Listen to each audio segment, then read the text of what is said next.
All right. So, you sent in this really interesting stuff, and we're looking at it. And like one thing that really jumps out is this feeling that you're having that I think a lot of folks are having, that the economy just doesn't feel right. Yeah. And you even mentioned maybe kind of echoes of 2008, even though if you just glance at the, official numbers, it doesn't quite look that way.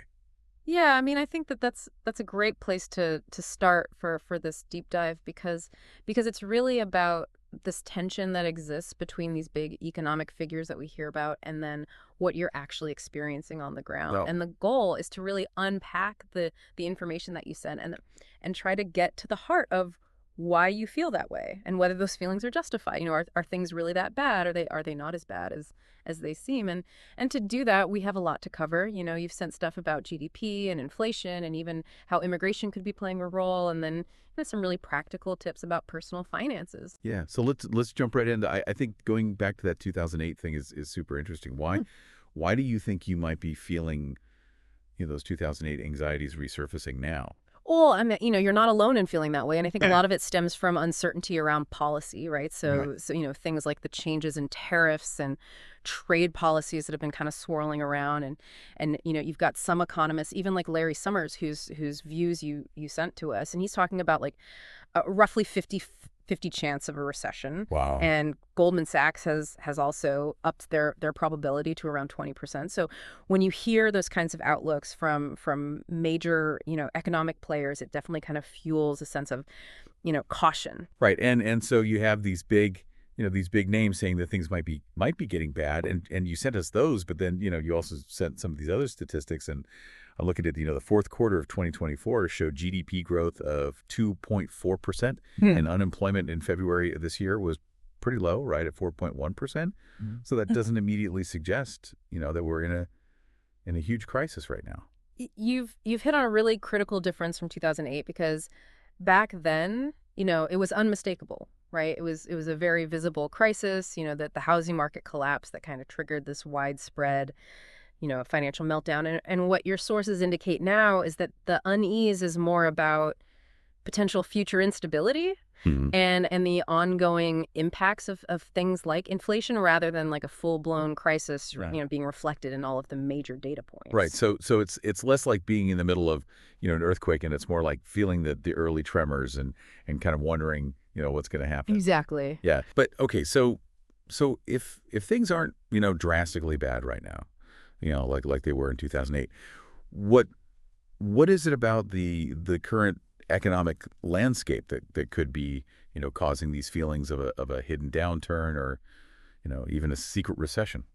I think this is where the gap between the big picture numbers and people's actual, lived experiences really comes into play. And one of your articles touched on this. We're talking about a dip in consumer sentiment. Yeah. So even though we have solid employment numbers, there's this kind of slowdown in how much people are buying. Right. And that's reflected in those slower retail sales figures from early this year. So people still have jobs, but Yeah. they're not spending as much as they maybe were. Yeah, and this is where the impact of inflation and those higher interest rates that we've been talking about, really starts to hit home because, even if someone is employed, if their wages aren't keeping pace with the rising prices Hmm. for, groceries and rent and gas and all of the things that you Like need. day stuff. Yeah. Yeah, exactly. And if borrowing money for a car or a house becomes more expensive because of those higher interest rates, it's going to affect their personal financial situation Yeah.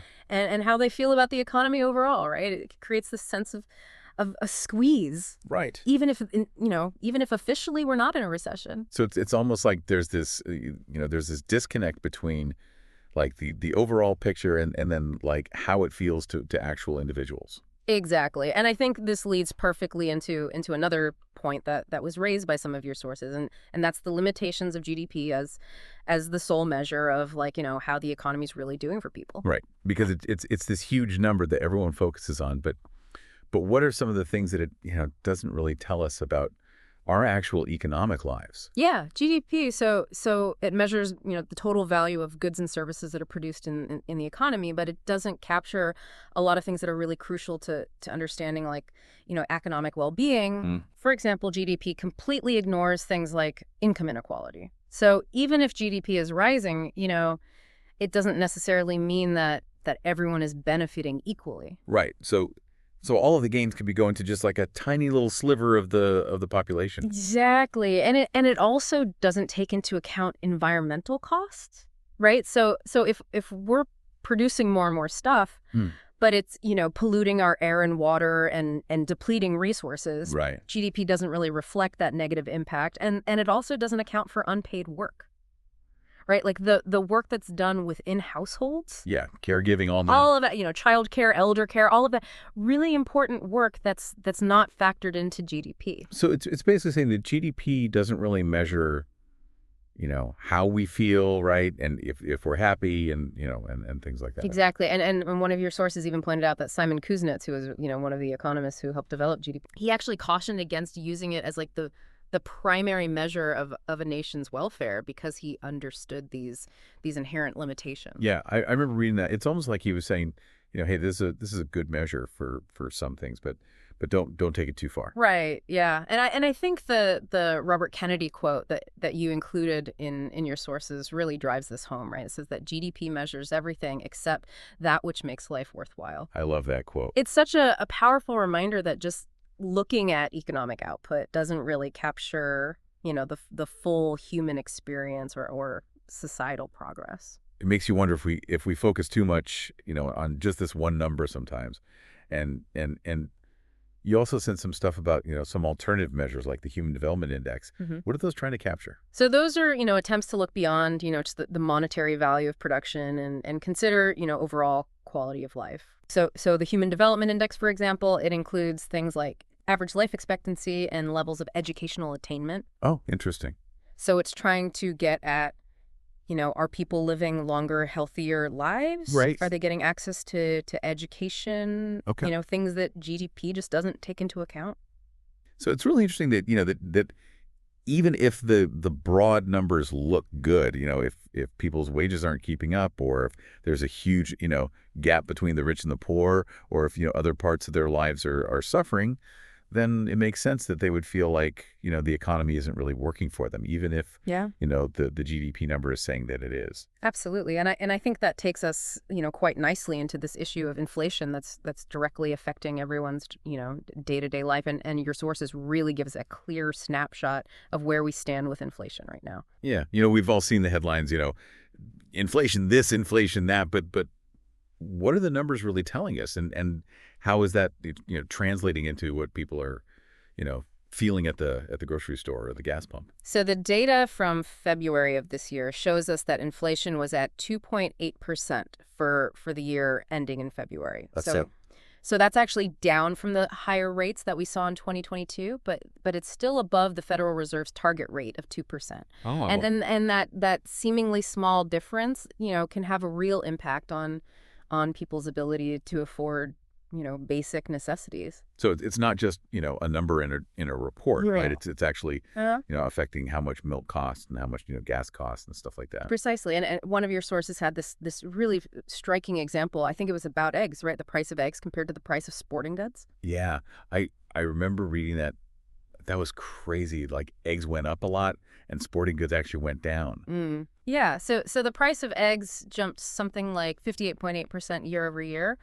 But the price of sporting goods actually fell by 5.3%. Wild. And so this really shows how inflation can affect different goods and services in very different ways. So some things are getting way more expensive while other things are actually getting cheaper. Exactly. Yeah. And that means that, for someone who spends, a significant portion of their income on groceries, that increase in the price of eggs is going to be a much bigger deal than for someone who, might be shopping for, a new baseball bat or something. Yeah, that's a really good point. And it kind of makes you realize that even these big overall inflation numbers don't tell the whole story. Yeah, I mean, they're important, but they don't always reflect the very different realities that different people are experiencing. And, thinking about things that are affecting different people in different ways. Another big topic that your sources brought up was immigration and how that plays into all of this. Yeah. So what were some of the insights that your materials offered about how immigration might be influencing expenses? So the relationship between immigration and, and our day-to-day expenses is actually pretty complicated. Sure. The the most direct impact that's been studied a lot is the impact on housing costs. Mm. So several studies have shown that an increase in immigrant population in an area can lead to an increase in both rental prices and home values. Okay, so more people, more demand. Exactly, supply and demand, right? And one study you sent from Spain indicated that a 1 percentage point increase in the immigration rate actually led to like a 3.3% increase in house prices. So that's significant. Wow. Yeah, and I know that here in the U.S., there've been a lot of reports about, cities that have seen big increases in their immigrant populations and housing costs have gone up. Right. And it's hard to tease out exactly how much of that increase is due to immigration, because Mhm. there are other factors at play, Right. things like zoning regulations and, Yeah. how much new construction is happening. But that increase in demand from population growth, including immigration, it definitely plays a role. And what about wages? I know that's another, concern that comes up a lot in discussions about immigration. What did your sources say about the effects of immigration on American workers' earnings? So the research on that is actually more nuanced than you might think. The majority of studies have found that in the long run, immigration has a relatively small effect on the overall wages of native-born American workers. Oh. Some research even suggests that there could be benefits from immigration in terms of, increased innovation and overall economic Yeah. productivity. Oh, it's just But there are also studies that do show that there can be small negative impacts on wages for workers in lower skilled sectors, especially Mhm. in areas where there's a high concentration of immigrant workers. So it's not just this simple, immigration equals lower wages across the board. Yeah. It's more complicated than that. Yeah, it really is. It's much more nuanced, and it seems like the effects are more specific to certain sectors and skill levels. Okay, so we've talked about, some of the big picture stuff, the limitations of GDP, how inflation can affect different people differently, and the complex relationship between immigration and the economy. What are some things that that people can do to kind of navigate these uncertain economic waters? Your sources had some really solid advice about personal finances. Absolutely. And I think this is where, regardless of the bigger economic picture, Right. there are things that you can do to strengthen your own financial position. And the first and maybe most basic is to create a budget. Right. Yeah, I've heard that, a million times, but it's true. It's true for a reason. Yeah. By carefully tracking your income and expenses, you really get a clear understanding of where your money is going. Right. And that can help you identify areas where you might be able to save or make adjustments. Right. So step one is figure out, where the money's going, Yeah. and then you can start to make decisions about how to change that. Exactly. And then once you have that understanding, building an emergency fund is another crucial piece of advice. Okay. Yeah, I've heard that that's super important. It is really important. You want to aim for enough to cover like 3 to 6 months of your essential living expenses and keep it in a really accessible savings account. Right. So if something happens, if you lose your job or you have a sudden medical bill, you've got some cushion. Exactly. It's that financial safety net that can help you weather those unexpected storms. Makes sense. So budget emergency fund. What else? So prioritizing the repayment of high interest debt, things like Okay. credit card balances, that's another really smart move because by reducing your debt burden, you free up more of your monthly income that would otherwise be going towards interest payments. That's like you're giving yourself a raise. It kind of is, yeah. Yeah. And it also just reduces that overall financial stress that can really weigh on you. For sure. And what about investing? In these, potentially shaky times. So diversification is key when it comes to investing. Okay. You want to spread your investments across a variety of asset classes, Yeah. stocks, bonds, real estate, so that, if one sector of the economy or the market experiences a downturn, your entire portfolio isn't as vulnerable. Yeah. Don't put all your eggs in one basket. Exactly. Right. And your sources also, really emphasize the importance of staying informed about what's going on in the economy and maybe even, reaching out to a professional if you need help. Yeah, I mean, staying informed is always a good idea, especially when things are uncertain, right? You want to know what's happening with interest rates and inflation and all of those things. And sometimes talking to a qualified financial advisor can be a really good idea. Right. They can kind of give you personalized advice for your situation. Exactly. All right, so let's kind of wrap this all up. We've gone through a lot here, and it seems like the main takeaway is that while the The official numbers, might not be screaming, recession or crisis. The feeling of unease that a lot of people are having is understandable. I think that's a great way to put it. And I think what your sources really highlight is that those big indicators don't always capture the very real experiences that individuals and families are facing on the ground. Right. The cost of living is going up for a lot of people, and wages aren't always keeping pace. Exactly. And then you have the uncertainties around, policy changes and global events, and all of those things contribute to this sense of anxiety. And it's important to remember that that the economy is this complex system, and there's no one single number that can perfectly capture how it's performing for everyone. Absolutely. And I think the fact that we're having this conversation right now, that you sent these sources and you're trying to understand, what's going on and how it affects you, that's really important. Right. It's about being aware of the different forces at play and making informed decisions for your own financial well-being. And I think a big takeaway from all of this is that even though we can't control the global economy or what the Fed does or any of these big picture things, there are things that we can control. Mm-hmm. We can create a budget, we can save, we can manage our debt, and those things can really make a difference in our own lives. I couldn't agree more. Taking those proactive steps is really empowering, and it can give you a much greater sense of control and security, regardless of what's happening in the wider world. Well, this has been a really interesting and helpful deep dive into the materials that you sent. I think it definitely shed some light on why things feel the way they do, and hopefully given us all some concrete things that we can do to navigate these kind of uncertain times. And Yeah. and on that note, I'm going to leave you with a final thought to ponder. We've talked a lot about the limitations of GDP and how it doesn't really capture everything about a society's well-being. Yeah. What do you think some alternative measures could be? What are some other ways that we could measure progress that might give us a more accurate and holistic picture? Something that goes beyond just dollars and cents. Mm-hmm. So something to think about is we all move forward in this complex economic landscape. Thanks for joining us on the deep dive. Thanks for having me.